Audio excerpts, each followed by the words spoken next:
Hi, I am Dr. Puttanna Gowda. I am a senior radiologist and managing director of RadNest Radiology. I have been practicing radiology for the past 25 years. I have worked as director of remote teleradiology in one of the esteemed teleradiology institutions. I have also established and led the department of radiology in Narayana Hrudyalaya, Bangalore.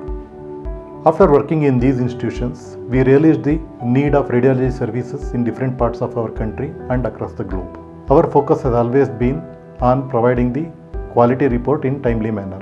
A timely diagnosis of imaging can significantly increase the chances of survival of critically ill patient. We have a track record of providing emergency reports within 30 minutes for the past 8 years. We provide teleradiology services 24/7, 365 days in a year for about 200 hospitals across the globe.